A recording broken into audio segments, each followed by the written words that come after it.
بسم الله الرحمن الرحيم الحمد لله رب العالمين الرحمن الرحيم مالك يوم الدين إياك نعبد وإياك نستعين اهدنا الصراط المستقيم صراط الذين أنعمت عليهم غير المغضوب عليهم ولا الضالين.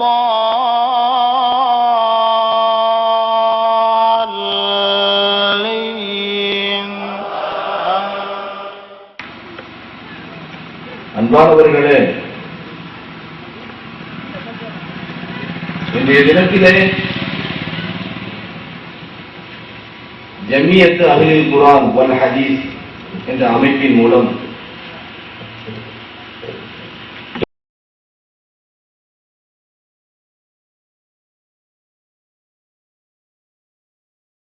கொண்டிருக்கிறோம். இந்த நிகழ்ச்சி அல்லாஹுவையும் அல்லாஹுடைய தூதர் ரசூலுல்லாஹி ஸல்லல்லாஹு அலைஹி வஸல்லம் அவர்களும் சொல்லக்கூடிய பொன்மொழிகளை இந்த மனித சமூக மக்களுக்கு எடுத்து சொல்லக்கூடிய ஒரு நிகழ்ச்சி. அப்படிப்பட்ட நிகழ்ச்சியிலே நாமெல்லாம் கலந்து கொள்ளக்கூடியவர்களுக்கு அல்லாஹு தஆலா மிகப்பெரிய ஒரு பாக்கியத்தை தருவான் என்பது நிச்சயமாக நாம் ஹதீஸின் மூலம் பார்க்க முடிகிறது. ஆனால் இந்த மனித சமூக மக்கள்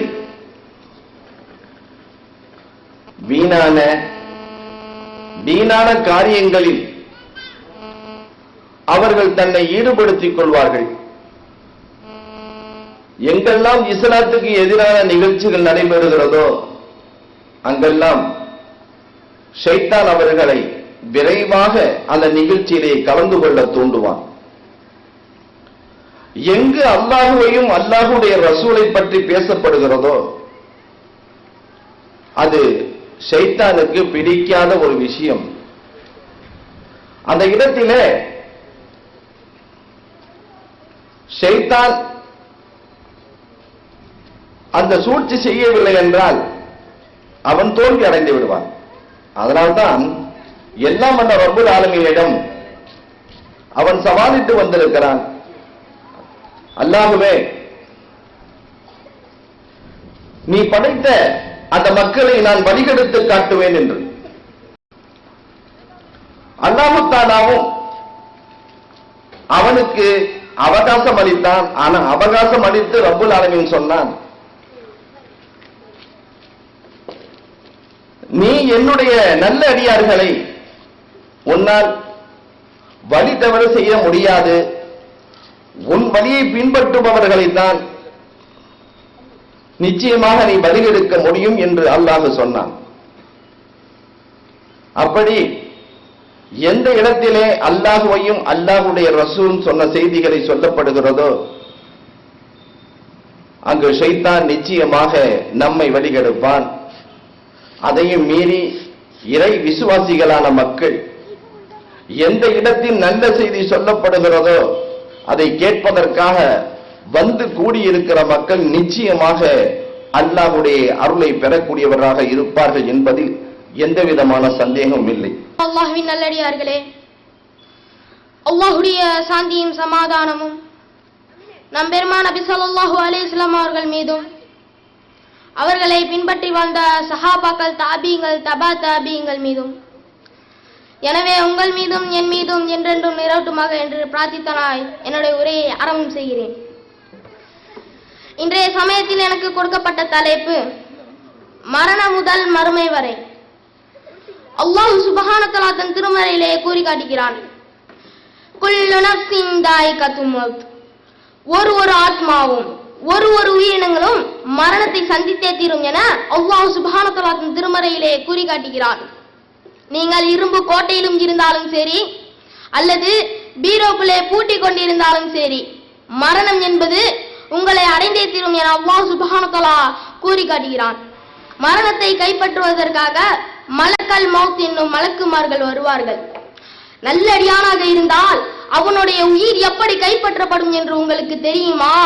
எப்படி ஒரு பாத்திரத்தில் இருந்து இன்னொரு பாத்திரத்துக்கு அழகான முறையிலே தண்ணியை ஊற்றுவோமோ அதே போன்று அந்த மனிதனுடைய உடலை கைப்பற்றுவார்கள். அதே கெட்டடியானாக இருந்தால் அடித்து உதைத்து அவருடைய உயிரை கைப்பற்றுவார்கள். எப்படி என்றால் ஒரு முள்ளிலே எப்படி ஒரு துணி சிக்கிக் கொண்டதோ அதை எப்படி பிடித்து இழுப்போமோ அதே போன்று அந்த மனிதனுடைய உடலிருந்து ரூஹ் பிரியப்படும் சகோதரர்களே. பிறகு நம்மளை கொன்று கபரிலே வைப்பார்கள். வைத்தவுடன் 2 மலக்குமார்கள் வருவார்கள். அவர்கள் தான் முன்கர் நக்கீர். வந்து முதல் கேள்வியாக கேட்பார்கள், மன் ரப்புக, உன்னுடைய இறைவன் யார்? நல்லடியானாக இருந்தால் ரப்பி அல்லாஹ் என்று கூறுவான். கெட்டடியானாக இருந்தால் லாதிரி லாதிரி எனக்கு தெரியவில்லை என்று புலம்புவான். இரண்டாவது கேள்வியாக மன் நபியுக, உன்னுடைய தூதர் யார்? நல்லடியானாக இருந்தால் முஹம்மது நபி ஸல்லல்லாஹு அலைஹி வஸல்லம் அவர்கள் என்று கூறுவான். கெட்டடியானாக இருந்தால் லாதிரி லாதிரி என்றே புலம்பிக் கொண்டிருப்பான். மூன்றாவது கேள்வியாக மாதா தீனுக, உன்னுடைய மார்க்கம் என்ன? நல்லடியானாக இருந்தால் இஸ்லாம் என்று கூறுவான். கெட்டடியானாக இருந்தால் லாதிரி லாதிரி என்று புலம்பிக் கொண்டு கதறி கொண்டிருப்பான். சகோதரர்களே, பிறகு கபூருடைய வாழ்க்கை ஒன்று நமக்கு இருக்குதே அல்லவா, அதிலே நல்லடியார்களுக்கு எப்படி கபூர் இருக்கப்படும் என்று உங்களுக்கு தெரியுமா? அவருடைய கண்கள் எவ்வளவு தூரம் தெரிகிறதோ அந்த அளவுக்கு கபூர் விரியும் சகோதரர்களே. அதே கெட்டடியானாக இருந்தால் அவனுடைய ஒரு விலா எலும்பு இன்னொரு விலா எலும்பை தொடும் அளவிற்கு கபூர் நெருக்கப்படும் சகோதரர்களே. அல்லாஹ் சுப்ஹானஹு வ தஆலா பிறகு முதல் சூரை ஊத சொல்வான். முதல் சூரிலே உலகிலே இருக்கும் அனைத்து உயிரினங்களும் மரணித்துவிடும். பிறகு அல்லாஹ் சுப்ஹானஹு வ தஆலா 40 ஆண்டுகள் ஆட்சி செய்வான். ஆட்சி செய்த பிறகு இரண்டாவது சூர் ஊதப்படும். அப்பொழுது அனைத்து உயிரினங்களும் எழுப்பப்படும். அந்த மைசூர் மைதானத்திலே ஒரு மைல் அளவிலே சூரியன் இருக்கும் சகோதரர்களே. நாமெல்லாம் இங்கிருந்து பக்கத்து வீட்டிற்கு சேர்ந்தாலேயானால் வெயில் இப்படி அடிக்கிறது, தண்ணியை கொண்டு வார்கள் என்று புலம்பிக் கொண்டிருப்போம். ஆனால் நாளை மறுமையிலே ஒரு மைல் அளவிலே சூரியன் இருக்கும் பொழுது நம்மளால் எப்படி இருக்க முடியும் சகோதரர்களே? கொஞ்சம் சிந்தித்து பாருங்கள். நாளை மறுமையிலே பெற்றோர்களை பார்த்து பிள்ளைகள் விரைந்து ஓடுவார்களாம், பிள்ளைகளை பார்த்து பெற்றோர்கள் விரைந்து ஓடுவார்களாம். சகோதரியை பார்த்து சகோதரன் விரைந்து ஓடிக்கொண்டிருப்பான். இங்கே சகோதரனை பார்த்து சகோதரி விரைந்து ஓடிக்கொண்டிருப்பார். ஏனெனில் இவர்களுடைய நன்மைகளை அவர்கள் எடுத்துக்கொள்வார்களோ அல்லது இவர்களுடைய நன்மைகளை அவர்கள் எடுத்துக்கொள்வார்களோ என்று பயத்திலே ஓடிக்கொண்டிருப்பார்கள் சகோதரர்களே.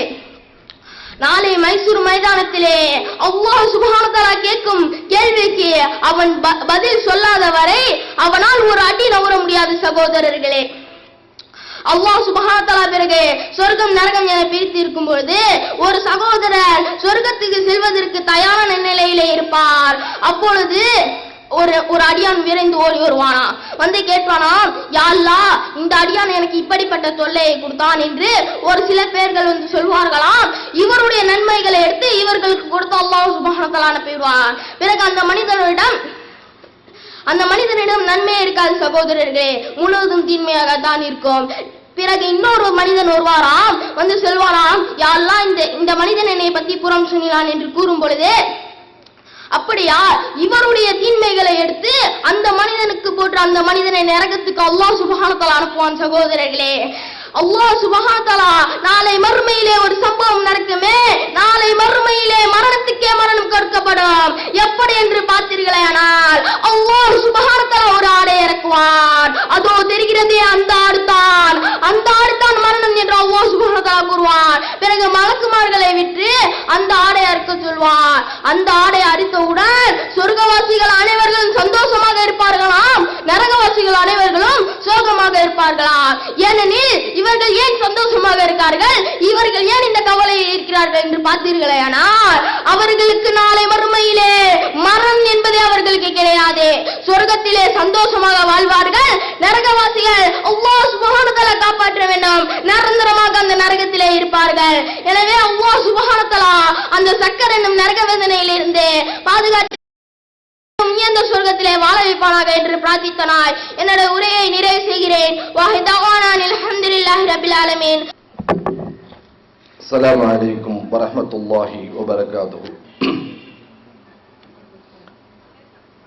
எல்லாம் வல்ல அல்லாஹ்வுடைய நல்லடியார்களே, ரசூலுல்லாஹி ஸல்லல்லாஹு அலைஹி வஸல்லம் அவர்கள் தன்னுடைய வாழ்நாளிலே எத்தனையோ விதமான பிரார்த்தனைகளை செய்திருக்கிறார்கள். அப்படிப்பட்ட பிரார்த்தனைகள் ஒன்றுதான், அல்லாஹ்வே பயனற்ற கல்வியை வைத்து நான் பாதுகாப்பு தேடுகிறேன் என்று ரசூலுல்லாஹி ஸல்லல்லாஹு அலைஹி வஸல்லம் அவர்கள் சொன்னார்கள். என்ன காரணம்? உபதேசம் என்பது இறையச்ச விசுவாசிகளை உள்ளச்சம் ஏற்படுத்த வேண்டும், பயத்தை ஏற்படுத்த வேண்டும்.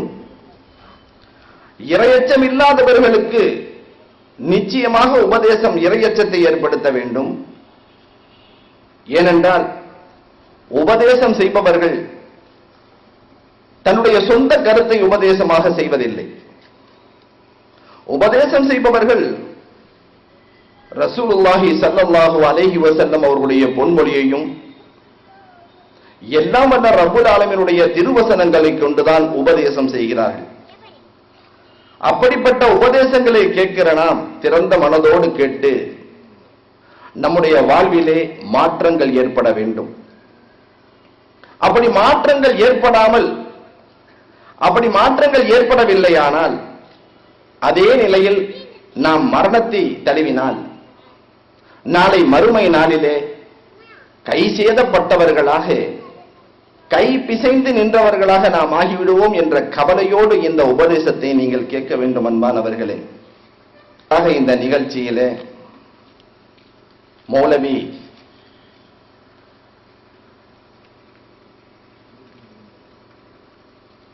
மெய்தீன் பக்ரி அவர்கள் தங்களுக்கு முன்னால் உரை நிகழ்த்துவார்கள். இன்னல் ஹம்தலில்லாஹ் நஹ்மதுஹு வ நஸ்தஈனுஹு வ நஸ்தக்ஃபிருஹு வ நு'மினு பிஹி வ நதவக்கலு அலைஹி வ நஅஊது பில்லாஹி மின் ஷுரூரி அன்ஃபுஸினா வ மின் ஸய்யிஆத்தி அஅமாலினா மன் யஹ்தில்லாஹு ஃபலா முதில்ல லஹு வ மன் யுضلل ஃபலா ஹாதிய லஹு அஷ்ஹது அல்லா இலாஹா இல்லல்லாஹ் வஹ்தஹு லா ஷரீக லஹு வ அஷ்ஹது அன்ன முஹம்மதன் அப்துஹு வ ரசூலுஹு. أما بعد فقد قال الله تعالى في القرآن العظيم والقرآن المجيد أعوذ بالله من الشيطان الرجيم بسم الله الرحمن الرحيم يا أيها الذين آمنوا اتقوا الله حق تقاته ولا تموتن إلا وأنتم مسلمون وقال نبينا صلى الله عليه وسلم لا يؤمن أحدكم حتى أكون أحب إليه من والده وولده والناس أجمعين. எல்லா புகழும் ஆலத்தை படைத்து பரிபக்குவப்படுத்தும் வல்ல நாயனாகிய அல்லாஹ் ஒருவனுக்கு, உயிருக்கு உயிரான உயிரினும் மேலான நபிகள் நாயகம் முஹம்மது நபி ஸல்லல்லாஹு அலைஹி வஸல்லம் அவர்கள் மீதும், அவர்களின் சொல் செயல் அங்கீகாரங்களை தன்னுடைய வாழ்க்கையாக அமைத்துக் கொண்ட உத்தம சஹாபாக்கள், தாபிஈங்கள், தபா தாபீங்கள், இமாம்கள், இறைநேசர்களாகிய நம் அனைவர் மீதும் அல்லாஹ்வினுடைய அருள் என்றென்றும் நிலவட்டுமாக. கண்ணியம் பொருந்திய அல்லாஹ்வின் அடியார்களே, நபிகள் நாயகம் ஸல்லல்லாஹு அலைஹி வஸல்லம் அவர்கள் குறிப்பிடும் பொழுது, மை யுரிதில்லாஹு பிஹி கைரன் யுஃபக்கிஹுஹு ஃபித்தீன், அல்லாஹ் யாருக்கு நன்மையை நாடுகிறானோ அவருக்கு மார்க்கத்தின் விளக்கத்தை அறியக்கூடிய வாய்ப்பை கொடுக்கின்றான். அல்ஹம்துலில்லாஹ், இங்கு நமக்கு மார்க்கத்தின் விளக்கத்தை அறியக்கூடிய ஒரு வாய்ப்பு கிடைத்திருக்கிறது. காரணம், இந்த பொதுக்கூட்டம் இஸ்லாமிய மார்க்க விளக்க பொதுக்கூட்டம். இஸ்லாமிய மார்க்கத்தை பற்றி மக்களுக்கு எடுத்து வைப்பதற்காக நடைபெறக்கூடிய ஒரு கூட்டம். இது ரசிகர் மன்றங்களால் நடத்தப்படக்கூடிய கூட்டம் அல்ல. எந்த ஒரு தனி மனிதனையோ தனி அமைப்பையோ உயர்த்தி பேசுவதற்காகவோ தாழ்த்தி பேசுவதற்காகவோ கூட்டப்பட்ட கூட்டம் அல்ல. கட்சியின் கூட்டமும் அல்ல. முழுக்க முழுக்க அல்லாஹ்வை பற்றியும் அவனுடைய தூதரை பற்றியும் இந்த இருவரும் எப்படி வாழ வேண்டும் என்று நமக்கு சொன்னார்களோ அந்த அடிப்படையில் வாழ வேண்டும் என்பதற்காக நடத்தப்படக்கூடிய ஒரு கூட்டம் இது. இந்த கூட்டத்திலே கலந்து கொள்ளக்கூடிய ஒரு வாய்ப்பை அல்லாஹ் நமக்கு நல்கியிருக்கின்றான் என்னால் அல்லாஹ் நம்மை தேர்ந்தெடுத்திருக்கிறான் என்றுதான் சொல்ல முடியும். ஃபபஷிர் இபாதஹுல்லதீன யஸ்தமிஊனல் கௌல ஃபயத்தபிஊன அஹ்ஸனா. சொல்லப்படக்கூடிய விஷயங்களை காது தாழ்த்தி கேட்டு அதில் சொல்லப்படக்கூடிய விஷயங்களை, உண்மையானவைகளை, சரியானவைகளை யார் தன்னுடைய வாழ்விலே கொண்டு வருகிறார்களோ அவருக்கு நபியே சுப செய்தி சொல்லுங்கள் என்று அல்லாஹ் தன் திருமறை குர்ஆனிலே குறிப்பிடுகிறானே, அந்த சுப செய்திக்கு உரியவராக நாம் இருப்போம். உந்தூர் மாக்கால் ஒலா தந்தூர் மங்கால்.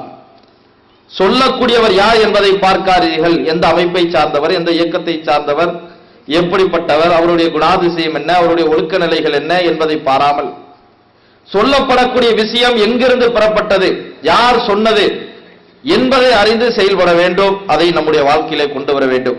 அப்படி கொண்டு வந்தால் அல்லாஹ்வினுடைய சுப செய்தி, சொர்க்கம் நமக்கு கிடைக்கும்.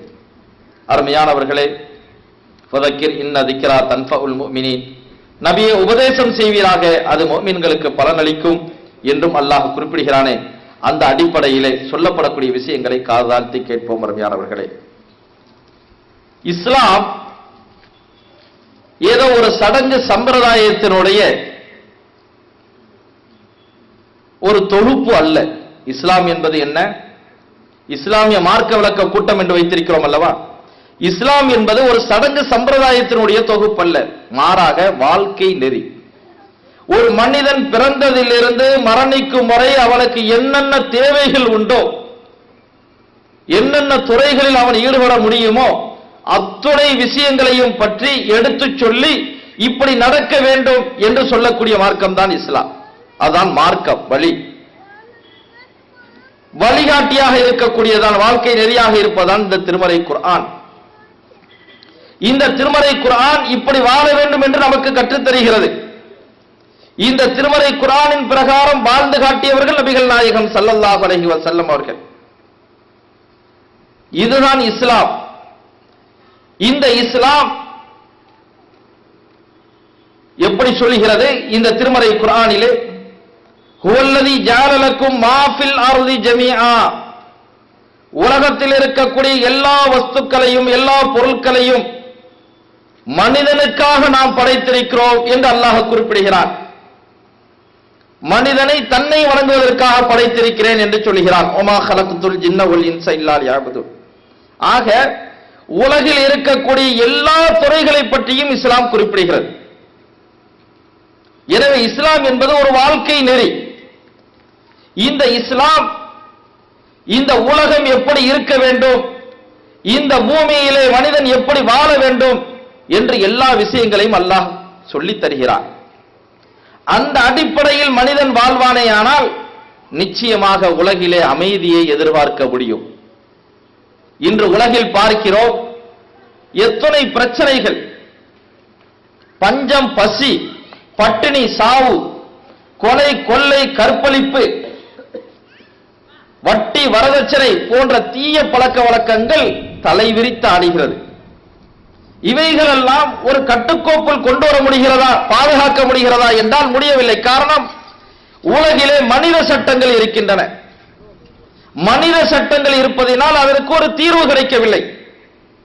இதற்கு முழுமையான ஒரு தீர்வு கிடைக்க வேண்டும் என்றால் படைத்த இறைவனுடைய சட்டம் நிலைநிறுத்தப்பட வேண்டும். இகாமத்து தீன், தீன் நிலைநிறுத்தப்பட்டால்தான் இந்த தீய பழக்க வழக்கங்கள் ஒரு நல்லதோர் முடிவுக்கு வரும். இந்த தீனை நிலைநாட்டுவதற்கு யார் தேவை? மனிதர்கள் தேவை. இந்த மனிதர்களிலும் கூட இளைஞர்கள் தேவை. ஏனென்றால் ஒரு இயக்கமோ ஒரு அமைப்போ ஒரு சமுதாயமோ வீழ்ச்சி பெறுவதாக இருந்தாலும் எழுச்சி பெறுவதாக இருந்தாலும் அதிலே இளைஞர்களுடைய பங்கு வேண்டும். ஒவ்வொரு விஷயங்களை நாம் எடுத்துக்கொண்டாலும் சரி, எத்தனையோ கண்டுபிடிப்புகளை நாம் பார்க்க முடியும். இந்த கண்டுபிடிப்புகள் எல்லாம் பட்டியலிடுவதாக இருந்தால் நேரமாகும். இந்த கண்டுபிடிப்புகள் எல்லாம் கண்டுபிடித்தது யார் என்று பார்ப்போமேயானால் எல்லாம் 20 வயது 30 வயது இளைஞர்கள் தான்.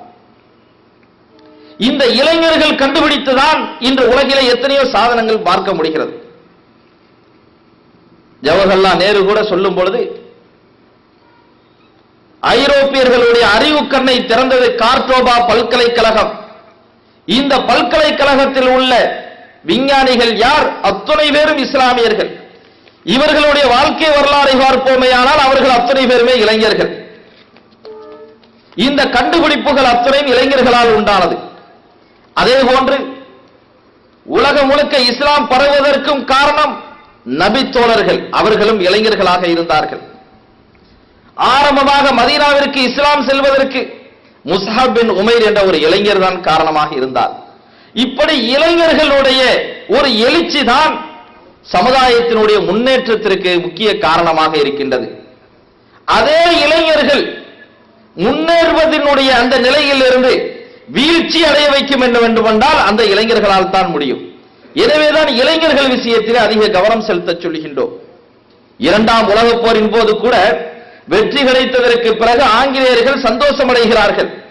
அவ்வளவு காலனி ஆதிக்கமும் நம் கையில் வந்துவிட்டது என்று பெருமை விட்டு பேசிக் கொண்டு இருக்கும் போதுதான் ஒருவர் எழுந்து சொல்கிறார், இல்லை, இஸ்லாம் என்ற ஒரு மார்க்கம் இருக்கிறது, இந்த மார்க்கம் இருக்கும் வரை நாம் காலனி ஆதிக்கத்தில் ஈடுபட முடியாது, நாம் அவர்களை அடிமையாக்க முடியாது என்று சொல்லி குர்ஆனை அவர்களுடைய உள்ளத்தில் இருந்து எடுக்க வேண்டும் என்று ஒரு கோரிக்கை அங்கே முன்வைத்ததோடு குர்ஆனை அவர்களுடைய உள்ளத்தில் இருந்து எடுக்க வேண்டும் என்றால் ஒழுக்க சீரழிவை அவர்களுடைய வாழ்க்கையிலே கொண்டு வர வேண்டும் என்ற ஒரு விஷயத்தையும் அங்கே பதிவு செய்கிறார்.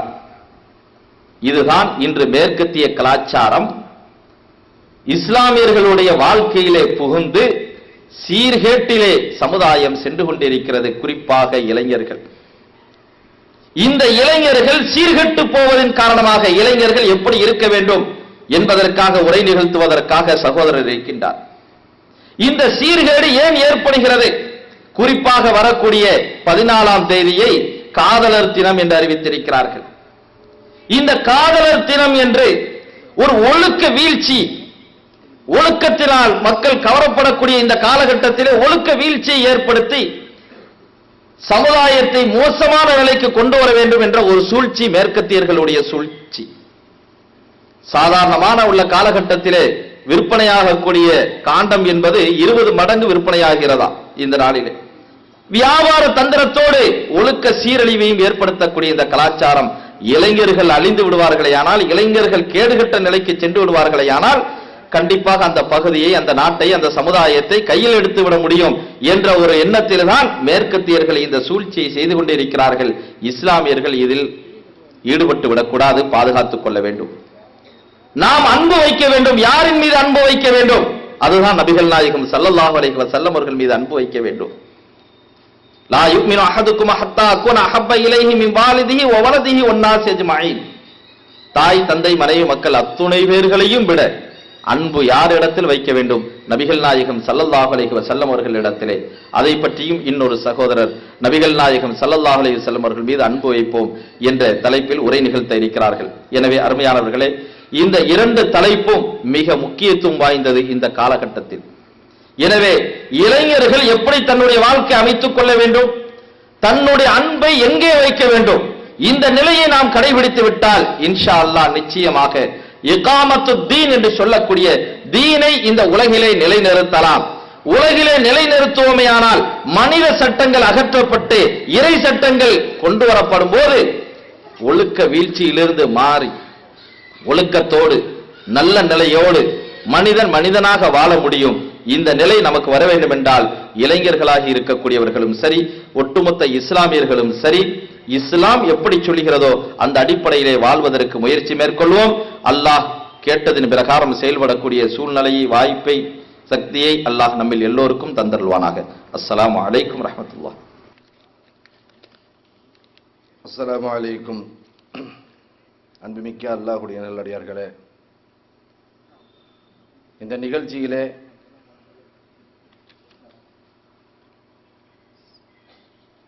சிறப்பாக சொற்பொழி ஆற்றுவதற்காக வேண்டி வருகை தந்துள்ள மௌலவி ஹுசைன் நன்பை அவர்கள் தற்போது உங்களிடையே உரை நிகழ்த்துவார்கள். அல்ஹம்துலில்லாஹி ரப்பில் ஆலமீன். நஹ்மதுஹு வ நஸ்தஈனுஹு வ நஸ்தக்ஃபிருஹு வ நு'மினு பிஹி வ நதவக்கலு அலைஹி வ நஊது பில்லாஹி மின் ஷுரூரி அன்ஃபுஸினா வ மின் ஸய்யிஆத்தி அமாலினா. மன் யஹ்திஹில்லாஹு ஃபலா முضில்ல லஹு வ மன் யுضلில்ஹு ஃபலா ஹாதிய லஹு.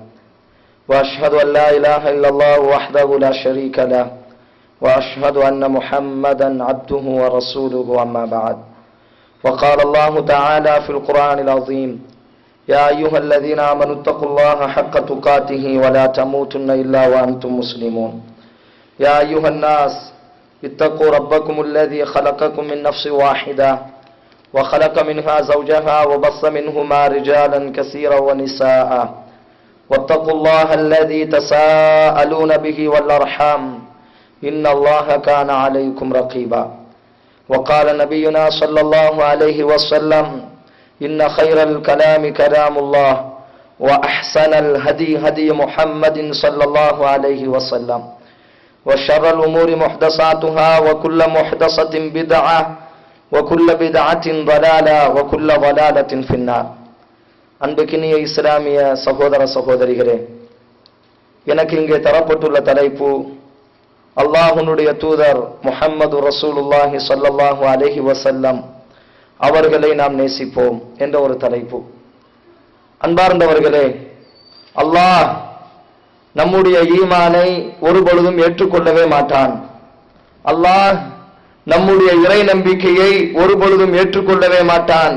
எதுவரை என்று சொன்னால், நீங்களும் நானும் அல்லாஹ்வுடைய தூதர் முஹம்மது ரசூலுல்லாஹி ஸல்லல்லாஹு அலைஹி வஸல்லம் அவர்களை நம்முடைய உயிரை விட நாம் நேசிக்காத வரை அல்லாஹ் நம்முடைய இறை நம்பிக்கையை ஏற்றுக்கொள்ளவே மாட்டான். எந்த அளவிற்கு என்று சொன்னால், அல்லாஹ் சொல்கிறான், அந்நபியு அவுலா பில் முஃமினீன மின் அன்ஃபுஸிஹிம். மூமின்கள் யார் என்று சொன்னால், மூமின்களுடைய தன்மை என்னவென்று சொன்னால், அவுலா பில் முஃமினீன மின் அன்ஃபுஸிஹிம். அந்நபியு அவுலா பில் முஃமினீன மின் அன்ஃபுஸிஹிம். தங்களினுடைய உயிரை விட, தங்களினுடைய ஆத்மாவை விட, தாங்கள் இந்த உலகத்தில் வாழக்கூடிய அந்த வாழ்க்கையை விட அல்லாஹ்வுடைய தூதர் முஹம்மது ரசூலுல்லாஹி ஸல்லல்லாஹு அலைஹி வஸல்லம் அவர்களை நேசிப்பார்கள். எப்படிப்பட்ட நேசம்? லா யுமினு அஹதுக்கும், உங்களிலே யாரும் முழுமையாக ஈமான் கொண்டவராக கருதப்பட மாட்டார். ஹத்தா அகூன அஹப்ப இலைய, நீங்கள் என் மீது நீங்கள் பிரியப்படாதவரை. அல்லாஹ்வுடைய தூதர் இமாம் அனஸ் ரலியல்லாஹு அறிவிக்கிறார்கள், இமாம் புகாரி ரஹ்மத்துல்லாஹ் பதிவு செய்கிறார்கள், உங்களிலே யாரும் முழுமையாக ஈமான் கொண்டவராக உங்களினுடைய இறை நம்பிக்கையை அல்லாஹ் ஏற்றுக்கொள்ள மாட்டான். எதுவரை என்று சொன்னால், ஹத்தா அகூன அஹப்ப இலைய, நீங்கள் என் மீது பாசம் வைக்கக்கூடியவரை, நீங்கள் என்னை நேசிக்கக்கூடியவரை, என் மீது நீங்கள் அன்பு வைக்கக்கூடியவரை. அந்த அன்பு எப்படிப்பட்ட அன்பாக இருக்க வேண்டும்? மிவ்வாலிதிகி, உங்களை பெற்றெடுத்த தாய் தந்தையை விட, வலதிகி, நீங்கள் பெற்றெடுத்த உங்கள் குழந்தையை விட, வன்னாசி அஜ்மாயின், இந்த உலகத்தில் நீங்கள் யாரை அதிகமாக நேசிப்பீர்களோ அவர்கள் அனைவரை விடவும் நீங்கள் என் மீது அன்பு வைக்காதவரை, என்னை நேசிக்காதவரை. ஒரு மனிதன் தன் தாயின் மீது வைக்கக்கூடிய அதே அன்பை போன்று, தவளும் தன் குழந்தையின் மீது வைக்கக்கூடிய அதே அன்பை போன்று, அல்லது இந்த உலகத்தில் யாரை நேசிப்பானோ அவர்களின் மீது வைக்கக்கூடிய அதே அன்பை போன்று ஒரு மனிதன் அன்பு வைத்தாலும் அல்லாஹ் ஏற்றுக்கொள்ள மாட்டான் அந்த ஈமானை. ஏன்? அதை விட அதிகமான அன்பு. அன்பு என்னவென்று சொன்னால், எப்படி அல்லாஹ் எதிர்பார்க்கிறான்? என் ஹபீபின் மீது நீங்கள் அன்பு வைக்க வேண்டும், என் நபியின் மீது நீங்கள் அன்பு வைக்க வேண்டும், என் ஹலீலின் மீது நீங்கள் அன்பு வைக்க வேண்டும். அந்த அன்பு உன் தாயை விட அதிகமாக இருக்க வேண்டும். உன் தாயை நேசிப்பதை போன்று என் ஹபீபை நீ நேசித்தாலும் உன்னுடைய ஈமானை நான் ஏற்றுக்கொள்ள மாட்டேன். சுப்ஹானல்லாஹ். இன்றைக்கு சொல்வார்கள் நம்முடைய சமூகம், ஒட்டுமொத்த முஸ்லிம்களும் சொல்கிறோம், நாங்களும் அன்பு வைத்திருக்கிறோம். என்னையே, நாங்களும் அன்பு வைத்திருக்கிறோம், நாங்களும் நபியை நேசிக்கிறோம், நாங்களும் நபிக்காக வேண்டி உயிரை கொடுப்போம், எங்கள் தாயை கொடுப்போம். போராட்ட களத்தில் எல்லாம் இந்த வாசகங்களை பார்க்கலாம். என்ன பார்க்கலாம்? நபி எங்கள் உயிரை விட மேலானவர், நபி எங்கள் தாயின் உயிரை விட மேலானவர். எப்பொழுது இந்த அன்பை உணரலாம்? நாம் சொல்லக்கூடிய வாதம் உண்மைதானா? இப்ப நான் சொல்றேன், என்னுடைய உம்மாவை விட, என்னை விட, என் சொத்தை விட, என் குழந்தையை விட, ஏன் இந்த ஒட்டுமொத்த உலகத்தை விட என் நபியை நான் நேசிக்கிறேன் என்று சொல்லலாம். நீங்களும் சொல்லலாம். இந்த அன்பை எப்பொழுது உரசி பார்க்க முடியும்? சொல்லக்கூடிய வார்த்தை உண்மைதானா? நபியை நேசிக்கக்கூடிய முறை உண்மைதானா? ஏதாச்சும் ஒரு ரெண்டு விஷயம் உரசி பார்த்தா தெரியும். என்னங்க, உரசி பார்க்கும் பொழுது நம்முடைய வாதம் தெரியும். என்ன? இப்போ என்னுடைய உம்மா கூப்பிடுறாங்க, அல்லது நான் ஒரு காலேஜில் படிக்கிறேன், அல்லது ஒரு ஆபீஸ், அல்லது ஒரு விசாவுக்காக வேண்டி நல்ல கவனமா கேளுங்க. இந்த பயான் யாரினுடைய உள்ளங்களை வெறுப்பேற்றுவதற்காக வேண்டியோ அல்லது யாரினுடைய கொள்கைகளை விமர்சிப்பதற்காக வேண்டியோ நான் பேசக்கூடிய பயான் அல்ல. இன்றைக்கு நம்முடைய சமூகம் நபியை நேசிக்கிறோம் என்ற பெயரில் குஃபார்களை விட கேவலமான சமூகமாக மாறிக்கொண்டிருக்கிறது. நபியை நேசிக்கிறோம் என்று போராட்ட களத்திலே கத்தக்கூடிய சமூகம், நபிக்கு எதிராக படம் எடுத்து விட்டால், நபியை விமர்சித்து விட்டால், நபியினுடைய பெயரிலேயோ அவருடைய புகழிலே களங்கத்தை ஏற்படுத்தி விட்டால் இந்த சமூகம் கத்துவதற்கும் கூச்சல் போடுவதற்கும் தயாராக இருக்கிறது. சொல்கிறது நாங்கள் நேசிக்கிறோம், நபியை நேசிக்கிறோம். ஒவ்வொரு ஆணும் சொல்கிறார், மூமினான ஒரு ஆண், முஸ்லிமான பெண்ணும் பேசுகிறார், நான் நபியை நேசிக்கிறேன், ஆம் எங்கள் உயிரை விட நேசிக்கிறோம், இந்த உலகத்தில் எதையும் இழப்போம், எங்கள் நபியினுடைய புகழை இழக்க மாட்டோம் என்று போராட்ட களத்திலே பேசக்கூடிய சமூகமே, போராட்ட களத்திலே கூப்பாடு போடக்கூடிய சமூகமே, அந்த பாசம் உண்மைதானா, நான் பேசக்கூடிய இந்த பாசம் உண்மைதானா என்பதை உணர வேண்டுமானால் உரசி பாருங்கள். ஒரு தங்கமாக இருந்தாலும் உரசி பார்த்தால் தான் அது தங்கமா அல்லது வெள்ளியா என்பதை கண்டுபிடிக்க முடியும். அதே போன்றுதான் நீங்கள் உங்கள் நபியை உயிரை விட நேசிப்பது உண்மையா, நான் என் நபியை உயிரை விட நேசிப்பது உண்மையா என்பதை உணர வேண்டுமானால் கொஞ்சம் உரசி பாருங்கள். என்ன, நம்முடைய உம்மா வராங்க, நான் தாடி வச்சிருக்கேன், என்னுடைய உம்மா வந்து சொல்றாங்க, மகனே தாடியை எடுத்துடுறா, மகனே தாடியை எடுத்துடுறா, நீ என்ன பெரிய ஹலிம்சாவா, நீ என்ன பெரிய தப்லீகாரனா, ஏன் தாடி வைக்க, ஏற்கனவே தீவிரவாதின்னு சொல்றானா இல்ல, தாடியை எடுத்துரு, பாப்பா சொல்றாரு போன தாடியை எடுத்துடுறா. காலேஜ்ல என்னங்க, காலேஜ் பிரின்சிபால் சொல்றாரு உள்ள வா, இந்த காலேஜ்ல உனக்கு சீட்டு, டாக்டர் சீட், எந்த பெனிஃபிட் வேண்டாம், எந்த காசுலையும் தர வேண்டாம், ஷரத்து என்ன தெரியுமா, இங்க படிக்கணும்னா தாடியை எடுத்துடணும். இப்போ விசா வருது அமெரிக்காவில் இருந்து அல்லது பிரிட்டனில் இருந்து அல்லது சவுதியில இருந்து ஒரு விசா, சவுதியில இருந்து ஒரு விசா 50,000, சரி வேண்டாங்க 50 லட்சம் போடுங்க, என்னங்க 50 லட்சம் ரூபாய் சம்பளம், ஃபுட் அக்கமண்டேஷன் எல்லாம் ஃப்ரீ, கல்யாணம் முடிச்சவங்க பொண்டாட்டிக்கும் ஃப்ரீ, எல்லாம் வெளிநாட்டுக்கு வரலாம், குடும்பத்தோடு வரலாம். ஷரத்து என்னன்னா தாடியை எடுத்துடணும். ஷரத்து என்ன, தாடியை எடுத்துடணும்.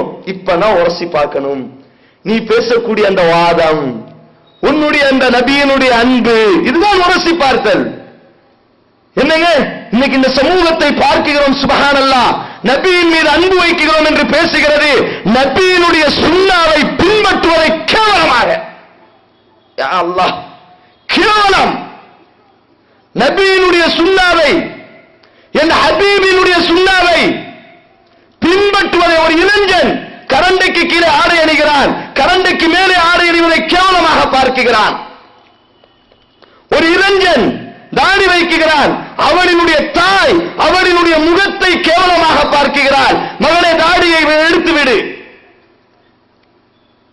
இந்த சகோதரர்களை கேவலம். இந்த இடத்தில் நான் ஒரு விஷயத்தை நன்றாக சொல்றேன், தன்னுடைய உடம்பை இந்த சமூகத்தில் காமிப்பதற்கு வெட்கப்படாத இந்த காலகட்டத்தில், தன்னுடைய கற்பை பகிர்ந்து கொள்வதற்கு வெட்கப்படாத இந்த காலகட்டத்தில், மது அருந்துவதை கேவலமாக பார்க்காத இந்த காலகட்டத்தில், ஆபாசங்களை அசிங்கங்களிலே நடிப்பதை கேவலமாக பார்க்காத இந்த காலகட்டத்தில், நீங்களோ நானோ இந்த உலகத்தில் உள்ள எந்த ஒரு முஸ்லிம் நபியினுடைய ஒரு சுன்னாவை பின்பற்றுவதை, நபியினுடைய ஒரு சுன்னத்திற்கு பின்பற்றக்கூடிய அந்த பின்பற்றக்கூடிய முறையை அல்லது பின்பற்றக்கூடியவனை கேவலமாக பார்த்தால் அல்லது பின்பற்றக்கூடிய என்னை நான் கேவலமாக பார்த்தால், அந்த விபச்சாரியை விட, அந்த கேவலமானவனை விட நாம் கேவலமானவர்கள். ஏன் ஒரு விபச்சாரி விபச்சாரத்தை கேவலமாக பார்க்கவில்லை, ஒரு ஆபாச படத்திலே உடம்பை காமிப்பதை, ஒட்டுமொத்த உலகத்திற்கும் தன்னுடைய உடலினுடைய உறுப்பை காமிப்பதை கேவலமாக பார்க்காத இந்த காலகட்டத்தில், நபியினுடைய ஒரு சுன்னாவை இன்றைக்கு பார்க்கிறோம். கரண்டைக்கு கீழே ஆடை அணிவது, இமாம் பயான் பேசுவார், என்ன வெள்ளிக்கிழமையில பேசுவார், உதாரணத்திற்கு தட்டை வடிச்சு சாப்பிடுறது சுண்ணத்துங்க, தட்டை வடிச்சு சாப்பிடுறது சுண்ணத்துங்க, சாப்பிட்ட பிறகு கையை சூப்பி சாப்பிடுறது சுண்ணத்துங்க. நேரா வீட்டுக்கு போவாரு, மனைவி சாப்பாடு வைப்பாங்க, மௌனம் சாப்பிடுவான், சட்டை நல்லா வடிச்சு சாப்பிடுவான். இமாம் இப்பதான் பயான் பேசுறாரு, இமாம் இப்பதான் பயான் பேசுறாரு, நல்ல தட்டை வடிச்சு சாப்பிடு, ஒரு பருக்க இருக்க கூடாது, கையில நல்லா சூப்பி சாப்பிடு அப்படிம்பாரு. இதே ஃபேமிலிய 5 ஸ்டார் ஹோட்டலுக்கு கூட்டு போறாரு. என்னவே இதே ஃபேமிலிய 5 ஸ்டார் ஹோட்டலுக்கு கூட்டு போறாரு, அல்லது ராயலான ஹோட்டலுக்கு கூட்டு போறாரு. சாப்பிட்டாச்சு,